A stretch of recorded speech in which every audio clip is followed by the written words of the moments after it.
Good afternoon to you. Mark Stott with HurricaneTrack here. Welcome to the first update of 2025. It is now January the 3rd of that said year.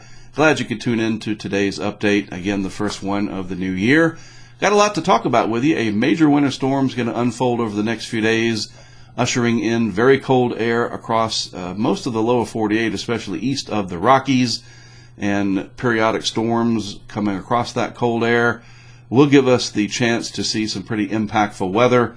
Again, starting this weekend, I'll go over that in some pretty good detail for you as we go forward. And then in the second half of today's update, we will take a look at some of those bigger puzzle pieces that I like to keep an eye on in the off season related to the upcoming 2025 hurricane season. Again, some of these big puzzle pieces, pretty easy to keep a watch over, and we will do just that in the second part of today's update.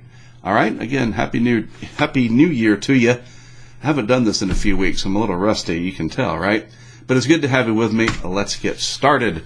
First of all, satellite animation of the lower 48 right now.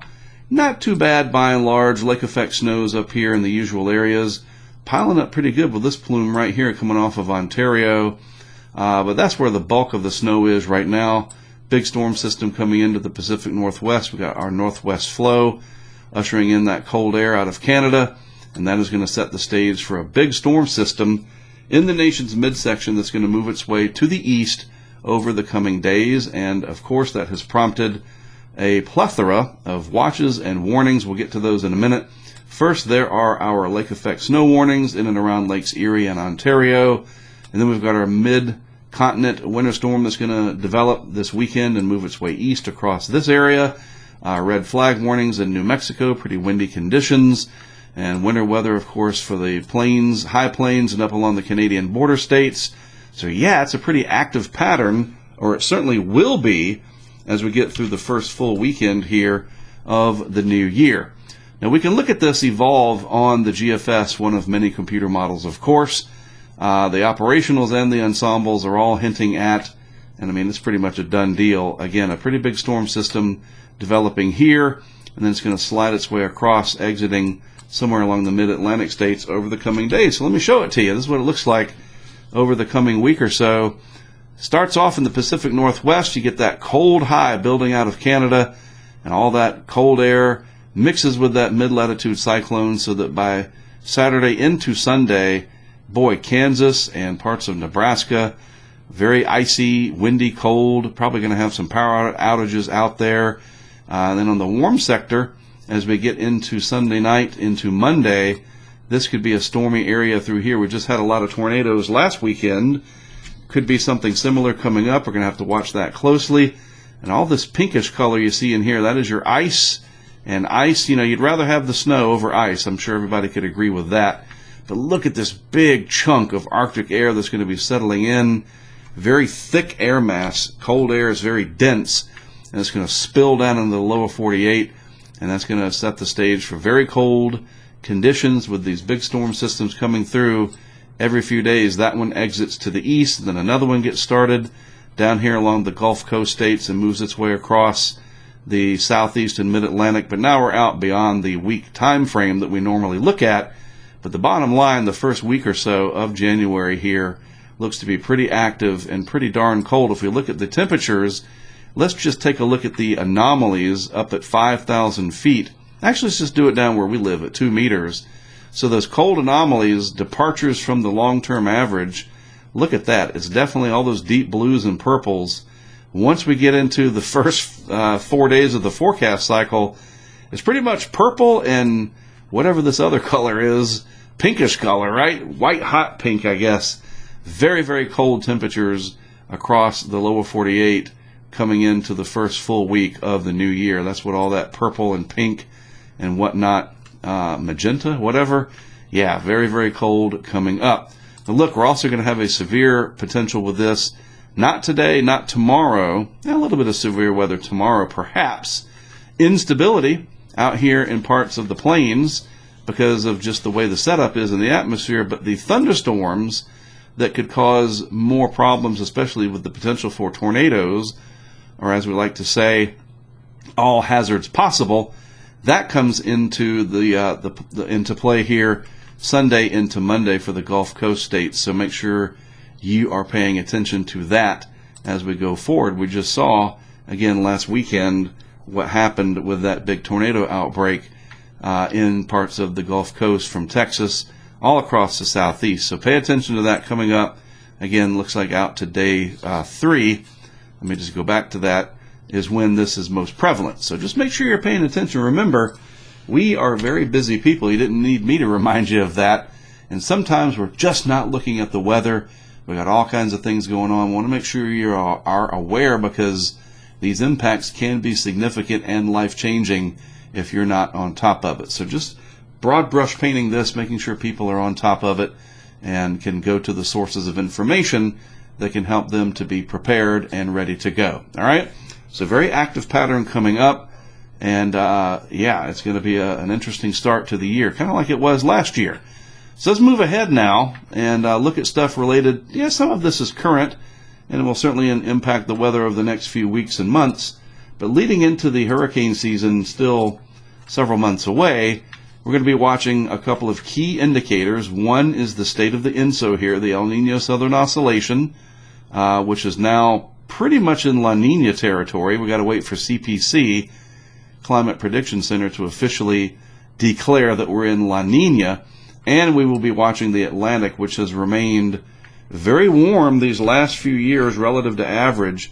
That classic horseshoe pattern still very prevalent here. The deep tropics still at least a degree Celsius warmer than average, with the Gulf of Mexico here very warm. In fact, I think I can go back, to the source page. Look at the Gulf. This is really, really, every time I see this, you'd think I'd get used to it by now, but these bright reds, we're talking 3 to 4 degrees Celsius warmer than average, and we're now into the first day or two of 2025, January no less. We're going to need a lot of cold air advection, a lot of fronts coming south to stir all this up.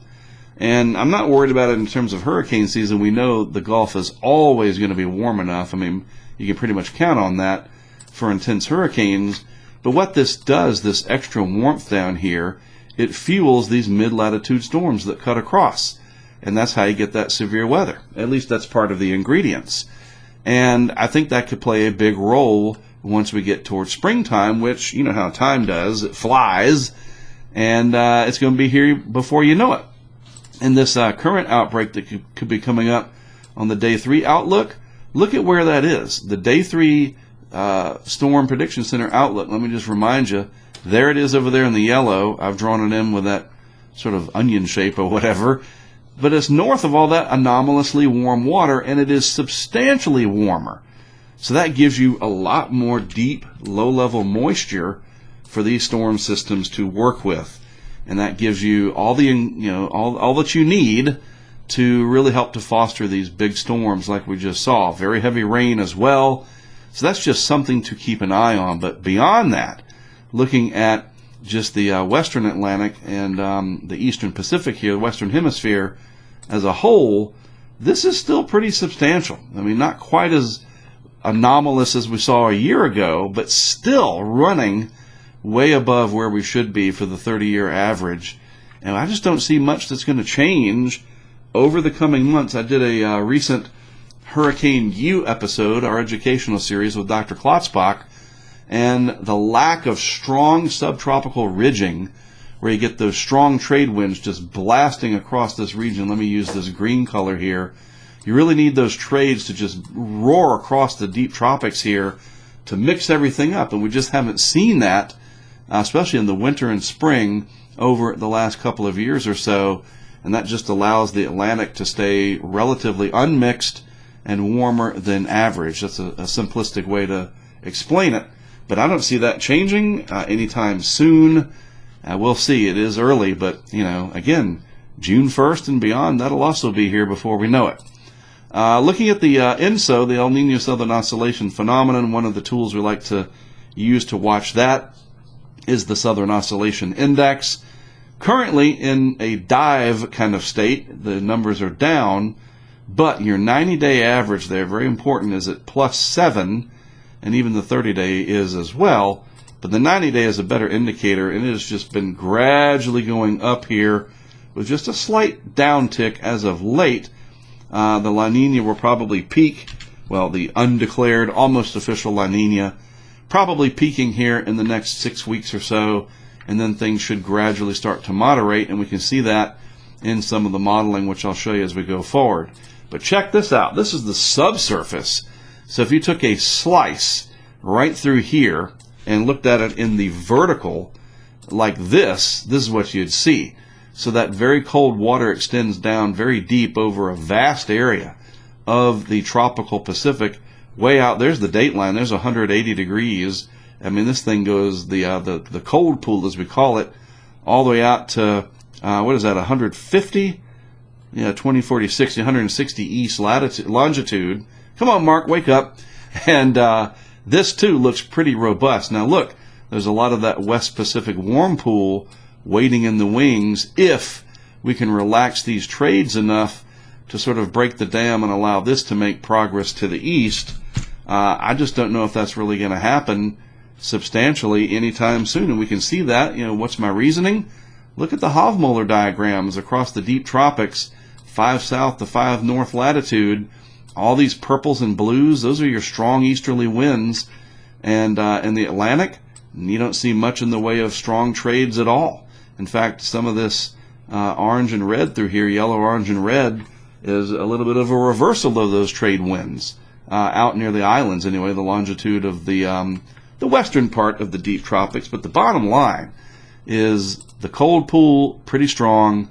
The overall pattern probably going to hold, and as we talked about a few episodes ago of this update, one of the first forecasts from TSR for next hurricane season, there's just no reason right now to think that it'll be anything but active, and we just need to keep that in the back of our minds. I know most people don't want to hear about it, but hey, we are HurricaneTrack, even though we do cover other weather now. Hurricane season will be here before we know it. We got to take it seriously.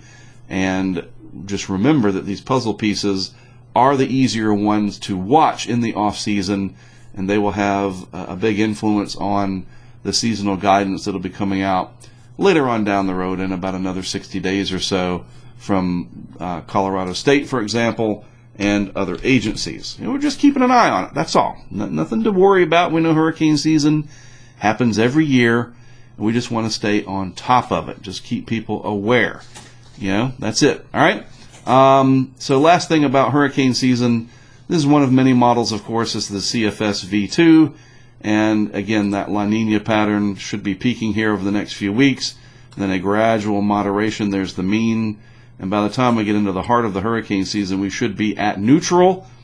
A little bit either plus or minus side of neutral, but not much indication of an El Nino or an abnormal warming of the tropical Pacific. And again, that should lead to another active hurricane season. There's just not any evidence to suggest otherwise this early in the game, still 4 months away from the start of said season. All right, a few little, what do they call it, like housekeeping things I want to tell you about, especially if you're new to the channel. Most of what we do is right here on YouTube. That's where almost all the videos go. So please do subscribe to the YouTube channel. We're going to be working on some new things this year, doing things a little different, always trying to innovate. Us and our wonderful community over at Patreon and our friends that have great ideas beyond what I can even come up with. We work collectively to make this happen for you. So just reminding you, we got a lot of good stuff out here for you, from the Hurricane U series to our Hurricane Highway series, which, by the way, on Monday, the Zeta episode, I know I'm behind like several years, the Zeta episode finally got completed. I put that on our Patreon the other day. Finally got Zeta from 2020, way back in 2020. Remember that? Of course we do. Hurricane Zeta episode of the Hurricane Highway Season 2. Finally finished it up, and I'll make it public on Monday. But yeah, we're on YouTube, of course. Again, that's where most people watch what we do. We do go live, and we'll be live this year more than we've ever done before, thanks to our Starlink that we've got. And that's really going to allow us to do a lot. So there's that. And then, of course, we're over here on what used to be called Twitter. It's something else now, of course. But I like this Twitter. Come on. Elon bought it. He can call it what he likes. I still refer to it as Twitter. No disrespect. But I do post on Twitter, sometimes on Instagram, and sometimes on that Blue Sky. But, I don't have a social media manager. We don't have the budget for that. So I try to keep it to YouTube and Twitter. And then what we're really going to be doing a lot more of this year is focusing attention on our Patreon. Patreon has evolved over the last several years to become more of a social media type company than just creators supported by their audience or their fans. The possibility of more interaction is greater than ever. The community aspect to it has really evolved and grown. And I think basically taking a big funnel approach of YouTube and Twitter and then aiming that towards our Patreon, whether or not people want to invest in it monetarily, that's up for you to decide. But using Patreon more to let people know what we're doing. And it is the ground, the base of what we do financially. And that's been around for several years now. And we have nearly 600 people from around the world that support this project financially, with several hundred more that are, just free members, as we call it. But we like that. We like the fact that it has grown. So we're going to be focusing a lot more attention on Patreon in 2025 as it has grown. And I'm going to start talking about other weather creators that are also on Patreon. Just want to make sure you are aware of them because, hey, look, now in this world of anybody with any kind of talent and something to say can do so on social media. And I want to point out the ones that I think are doing a really good job and that I think that you might want to either support financially or at least give them a follow. So again, just a reminder, these are our big three social media, the big three as we will call it, and would appreciate a like and a follow and all that good stuff. It's just wonderful that we have the community that we do as we get into this new year. A lot of things to be grateful for. So look, before I let you go, speaking of that storm, figured I'd save the best for last. I'm heading out. In about an hour, I'm going to head to the airport, and I'm going to meet one of our supporters, one of our patrons, a longtime friend of the project, Mr. Scott, and Scott Finney. He'll be joining me. He's already in Dallas. He took the early morning flight, but I'm going to meet him in Dallas. We're in a big truck, and we're taking a bunch of equipment. We're going to go right up there, pretty much where that one is in that 1002 millibar low. Wichita, Kansas will be the target and vicinity. Probably some major ice and snow, maybe near blizzard conditions in and around the area. Live coverage, speaking of YouTube, tomorrow and Sunday. And we're going to take some of our 360 cams. A lot more 360 video coming your way this year as well. So again, if you're not following on YouTube and not subscribed, you really should do so. And if you got an Oculus Quest for Christmas or anything that does the VR, I think the Vision Pro from Apple should play YouTube videos just fine. I don't have one, but I've got a Quest. But we're just doing a lot, and I would love to have you guys involved. So the first field ops, just like last year, the first ops was in Kansas. It's like a rinse and repeat, isn't it? We'll be in Kansas. I fly out in a couple of hours, and we'll be out there, Scott and me, covering that all weekend, except this time it'll be in the eastern part of Kansas. Last year we were over in the Dodge City area. Anyway, that's coming up this weekend, Saturday and Sunday, and then we both fly back Monday, and we see what else happens as we progress through the rest of January. All right? Good to have you along back with me. Again, it's been a few weeks since I've done this, so got to shake off the rust a little bit. But we'll be live with you tomorrow and Sunday, and then Monday, before we start driving back from Wichita down to Dallas, we'll do a YouTube Live with you and the old morning discussion and see what's going on and show you some of the video we captured over the weekend, all right? Thanks for tuning in. I do appreciate it. Good to have you with me. And again, a Happy New Year to you all. I am Mark Sudduth from all of us at the HurricaneTrack community. I'll see you next from Kansas.